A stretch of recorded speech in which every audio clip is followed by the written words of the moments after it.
क्या आपको अपने ज़िंदगी में इस पॉइंट पे या किसी भी पॉइंट पे लैट्रिन में, मोशन में खून नज़र आया है? अगर हाँ, तो ये वीडियो आपके लिए बहुत ज़्यादा ज़रूरी हो सकता है। मेरे साथ 3 मिनट जुड़े रहो। अगर आपको अच्छा ना लगे आप निकल जाना, और अगर आपको लगे बहुत इन्फॉर्मेशन है तो शायद पूरा वीडियो आपके बहुत काम है। हमारा खाने का पैसेज शुरू होता है माउथ से, food pipe, stomach, small intestine, large intestine and finally anus, या जहां से लैट्रिन बाहर जाती है। अगर ब्लीडिंग ब्राइट रेड या फ्रेश है, चांसेस है कि वो बहुत लैट्रिन के रास्ते के पास से आ रहा है, लोअर लार्ज इंटेस्टाइन या फिर डायरेक्टली रेक्टम या एनस।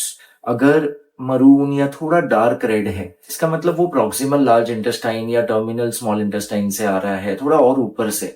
उसको थोड़ा समय मिल रहा है ब्लीडिंग होके स्टूल से मिक्स होने में, इसलिए वो ब्राइट नहीं दिख रहा है, थोड़ा मरून या डार्क रेड हो गया है। पर अगर कोई ब्लीड नहीं दिख रहा लेकिन स्टूल या लैट्रिन पूरी तरह काली दिख रही है, टार जैसा, तो इसका मतलब ब्लीडिंग और ऊपर से आ रही है, प्रॉक्सिमल स्मॉल इंटेस्टाइन या स्टमक से, जिसके वजह से वो ब्लड पूरी तरह स्टूल से मिक्स हो रहा है जब तक वो इतनी बड़ी जर्नी ले रहा है 6 से 12 फीट की, और फिर बाहर आते समय आपको ब्लैक टारी स्टूल्स दिखाई पड़ रहे हैं। तीनों स्टूल्स के बारे में डिटेल में जाना शुरू करूं कॉजेज में तो ये वीडियो बहुत लंबा हो जाएगा, 35 मिनट का।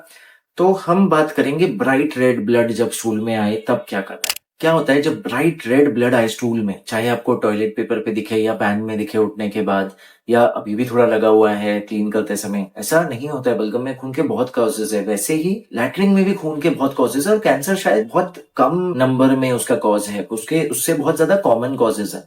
तो पॉइंट है कि उतना पैनिक होने की जरूरत नहीं है। लकीली 90% से ज्यादा कॉजेज बिनाइन या ट्रीटेबल है, कैंसर नहीं होता हर बार। लेकिन एक सेकंड एक्सट्रीम है जहां पे बहुत सारे लोग आज जैसे ही ब्लड देखते हैं सोचते हैं ये तो बवासीर या पाइल्स होगा, मुझे थोड़ा इचिंग या थोड़ा मांस जैसा लग भी रहा है तो इसे इग्नोर करता हूँ, थोड़ा डाइट करेंगे, फाइबर डाइट, थोड़ा वॉक करेंगे, ठीक हो जाएगा। ये भी अप्रोच पूरी तरह सही नहीं है। हाँ, हर हिमोरॉइड या पाइल्स के लिए डॉक्टर के पास भागना है ऐसा मैं नहीं सजेस्ट कर रहा हूँ, but at the same time her fresh bleed को पाइल्स समझ के इग्नोर नहीं करना है। चांसेस है कि वो कुछ और निकले, कुछ उसका कारण और था और आप उसे सही समय पे ट्रीट नहीं कर रहे हो, थोड़ा इग्नोर कर रहे हो, जो आगे जाके प्रॉब्लमैटिक या गंभीर परिणाम ले सकता है। मैं इसके बारे में क्यों बात कर रहा हूँ, क्योंकि मैं हूँ डॉक्टर गौरव गंगवानी, एक board equivalent certified intervention radiologist, और मैं करता हूँ मिनिमली इन्वेजिव इलाज, या तो लेजर्स से, नीडल से, या फिर एंजियोग्राफी से, हथेली या थाई से एक छोटे से पिन होल से। इसमें हमारा रूल है, ना हम एनेस्थीसिया देते हैं, ना ब्लेड का यूज, ना टाको का यूज, ना कोई निशान या स्कार,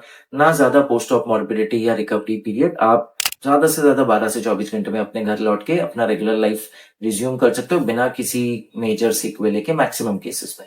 अब पाइल्स की बात क्यों, ये तो सर्जन्स का फोर्टे है। ये इसलिए क्योंकि आज पाइल्स के लिए भी बहुत आधुनिक इलाज आ गए। लोगों को लगता है लेजर या स्क्लेरोथेरेपी उसी रास्ते सबसे मॉडर्न या मिनिमली इन्वेजिव इलाज है, बट ऐसा नहीं है। आज हेमोरॉइड आर्टरी एम्बोलाइजेशन जो यूएस और बहुत सारे वेस्टर्न कंट्रीज में बूम कर रहा है, इंडिया में भी वो आ चुका है, और हम हथेली से या थाई से बिना किसी ब्लेड, टाके या स्कार के इसको ट्रीट कर सकते हैं। आपके चाल में कोई फर्क नहीं आएगा, आपको पैंट भी निकालने की जरूरत नहीं है। पाइल्स के ट्रीटमेंट के लिए इतना रेवोल्यूशनरी है। लेकिन ये वीडियो हमारा फोकस उस पे नहीं है, लास्ट में मैं टच करूंगा उस पे। ये वीडियो में हम मेन बात करने वाले 5 कॉमन कारण जिसके वजह से फ्रेश ब्राइट ब्लड आ सकता है। तो अगर फ्रेश ब्लड दिख रहा है, 5 में से नंबर 1 कॉज है, जी हाँ आपने सही समझा, पाइल्स। क्या होते हैं ये पाइल्स और हिमोरॉइड्स, या इसे हिंदी में हम बवासीर कहते हैं, आज ये वीडियो में डिटेल में जान लो।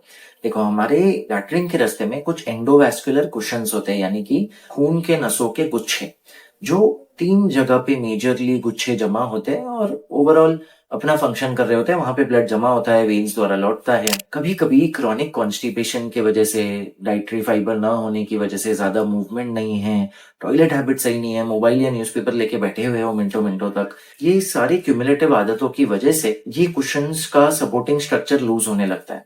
साथ में इसमें जो खून आ रहा है, सुपीरियर रेक्टल आर्टरी द्वारा हेमोरॉइडल आर्टरीज बोलते हैं, वो खून तेज हो जाता है, और इस वजह से खून ज्यादा आ रहा है, सपोर्टिंग स्ट्रक्चर्स उतने स्ट्रांग नहीं है, प्रेशर की वजह से, कांस्टेंट और हैबिट्स की वजह से, तो वो कुशन बाहर आने लगता है। एक स्टेज के बाद जब वो ज्यादा बाहर आ गया है, अपने म्यूकोजल लाइनिंग के ज्यादा और लैट्रिन के रास्ते के ऑलमोस्ट बाहर, या कभी कभी पूरा बाहर, स्टूल और प्रेशर उसे इरिटेट कर रहा है, तो वो ब्लीड करता है और बाहर आप फ्रेश ब्लीड देखते हो। मोस्ट केसेस में ये पेनलेस फ्रेश ब्राइट ब्लड दिखता है। साथ में कई बार आपको बहुत सारे एडिशनल फीचर्स पता चलते हैं। इचिंग या खुजली होती है बहुत कॉमनली, कभी कभी वो मास पाइल्स का कुशन बाहर प्रोलैप्स होता है, जिसे बोलते हैं हिमोरॉइड प्रोलैप्स, ग्रेड 3 रूप ले लेता है, या एक्सट्रीम स्टेज जिसमें ग्रेड 4 भी, जहां वो पुश करने के बाद भी अंदर ही नहीं जा रहा ना स्पॉन्टेनियस ना पुश करने के बाद। जैसा मैंने बताया, कुछ केसेस में पेन शुरू हो सकता है, डिस्कम्फर्ट या अनइजीनेस रहता है, और स्टूल भी कभी कभी अटकता है पाइल के मांस के वजह से। ऐसे कई सब प्रकार के सिम्टम्स के साथ वो एकम्पनी हो सकता है। कमेंट में जरूर लिखिए कि प्लीज पाइल्स के लिए लाइफस्टाइल चेंजेस बताओ, ताकि मुझे भी मोटिवेशन मिले कि हाँ, ये वीडियो पेशेंट्स चाहते हैं। यहाँ पे मैं एक अपॉर्चुनिटी लूंगा ये बताने के लिए कि सर्जरीज के अलावा आज हम बिना पैंट उतारे हथेली से या अपर थाई से, ग्रोइन से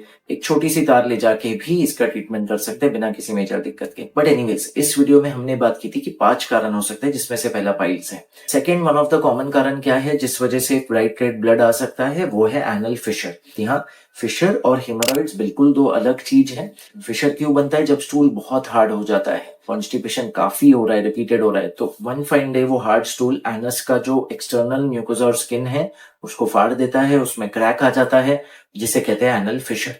इसमें पाइल से ये डिफरेंस है कि ब्लीडिंग बहुत ज्यादा नहीं होती, यूजुअली ड्रॉप्स दिखते हैं टॉयलेट पेपर या पैन में, लेकिन पेन बहुत ज्यादा होता है। मोशन के टाइम पे ट्रिगर होता है, शुरू होता है और घंटों तक चलता है। इसके जैसे पेनलेस ब्लीडिंग नहीं है, क्योंकि यहाँ पे एक्चुअली स्किन फट गया है, पूरा क्रैक हो गया है, इसलिए पेन इसका मेन सिम्टम है। अगर बहुत पेन हो रहा है, वो भी एक पर्टिकुलर जगह पे, मोशन से ट्रिगर हो रहा है, काफी घंटे लास्ट हो रहा है, हाई चांसेस है फिशर है, और ऑफकोर्स उसके लिए आपको एक डॉक्टर को दिखाना चाहिए।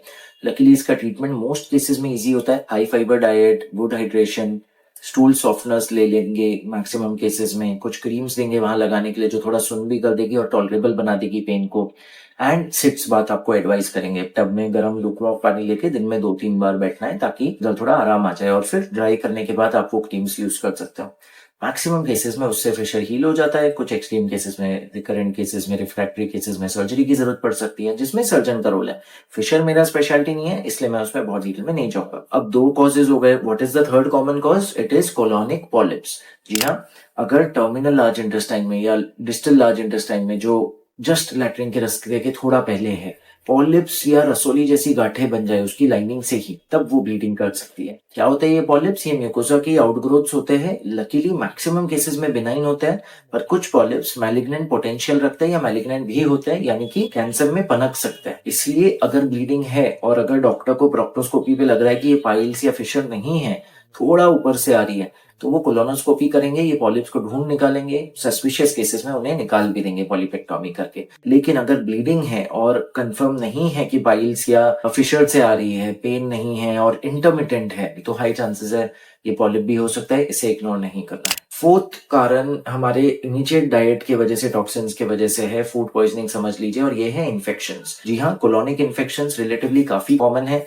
बैक्टीरियल से लेके फंगल तक, वायरल कोलाइटिस, ये सब होता है, और ये सब ब्लीडिंग कॉज कर सकता है, इन्फ्लेमेशन और इरिटेशन करके म्यूकोसल लाइनिंग का, पूरे लार्ज इंटेस्टाइन का। यूजुअली इसमें आपको आइडेंटिफाई करना बहुत मुश्किल नहीं होगा। आपको स्टमक पेन और क्रैम्पिंग होगा, वो जो सडन ऑनसेट शुरू हुआ है, फीवर होगा, लूज मोशंस होगा 90% ऑफ द टाइम्स, और साथ में फिर ब्लीडिंग अकम्पनी होगा। यहाँ पे मेन ट्रीटमेंट जाता है एंटीबायोटिक्स और रूट कॉज इन्फेक्शन को ठीक करना, and most of the times वो ब्लीडिंग अपने आप सेटल हो जाता है जैसे ही आप इन्फ्लेमेशन और इन्फेक्शन को सेटल करते हैं।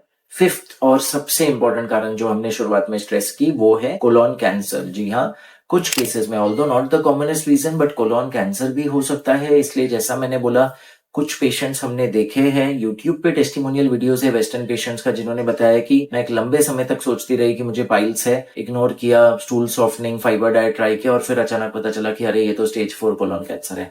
ये गलती नहीं करनी है। कोई भी रेड फ्लैग है तो आपको इमीडिएटली एक डॉक्टर से मिलना है। पहला, ब्लीडिंग रिपीटेडली हो रही है, बिल्कुल इग्नोर नहीं करना है, चाहे आप यंग भी हो। हमने 20s में भी देखा है कोलोन कैंसर, बिना जेनेटिक टेंडेंसी के भी। अगर ब्लीडिंग पेन के साथ एकम्पनीड है, डेफिनेटली डॉक्टर को दिखाना है। हो सकता है वो फिशर या इन्फेक्शन हो, but again doctor he treat करेंगे ना। पाइल्स जैसा नहीं है जो थोड़ा लंबा चले, कोई दिक्कत नहीं है। अगर अनीमिया हो रहा है, वीकनेस हो रहा है, चक्कर आ रहे हैं, हीमोग्लोबिन ज्यादा कम हो गया, डेफिनेटली डॉक्टर से मिलना है, और डिले नहीं बर्दाश्त कर पाओगे, नहीं करना चाहिए। अगर इनमें से कुछ नहीं है, पहली बार थोड़ा सा ब्राइट ब्लड दिखा है, लेकिन आपकी उम्र 40 से 45 के ऊपर है, प्लीज एक डॉक्टर से मिलिए, क्योंकि जैसे जैसे एज बढ़ती है, हर डेकेड के साथ कोलोन कैंसर का रिस्क बढ़ जाता है। अज्यूम नहीं करना है वो पाइल्स है। तो ये कुछ रेड फ्लैग्स है जिसे भूलना नहीं है। एक बोला जाता है पेंसिल थिन स्टूल। कभी कभी ये कोलोन कैंसर के पॉलिप्स या रास्ता तंग हो गया है सूज के कैंसर की वजह से, तो लैट्रिन को पास होने के लिए जगह नहीं बचती, तो जो लैट्रिन या स्टूल है वो बहुत थिन होके आता, ये भी है, तो इग्नोर नहीं करना है। मैं ये नहीं कह रहा कि ऐसा पतला स्टूल आ रहा है तो सोचो कैंसर है। पॉलिप या और रीजंस भी हो सकते हैं, बिनाइन पॉलिप्स, लेकिन हाँ, इग्नोर नहीं करना है, ऐसा रेड फ्लैग है तो। अब आप में से बहुत लोगों को कंफ्यूजन रहता है पाइल्स, फिशर और फिस्टुला में कि ये 3 क्या भला है? पाइल्स और फिशर शॉर्ट में हमने टच किया इस वीडियो में, पर अगर आप कमेंट में लिखते हो पीएफएफ यानी कि पाइल्स, फिशर, फिस्टुला, भले शॉर्ट में लिख दो पीएफएफ ताकि आपका समय ना नष्ट हो, तो मैं एक डिटेल्ड वीडियो बनाऊंगा इन तीनों में डिफरेंस पे और आई होप वो आपको आगे जाके बहुत हेल्प करेगा और इसके एंड स्क्रीन में भी डाल दूंगा। सब्सक्राइब करना ना भूलो ताकि आगे के वीडियोस ना मिस कर दो। सुरक्षित रहे, सशक्त रहे।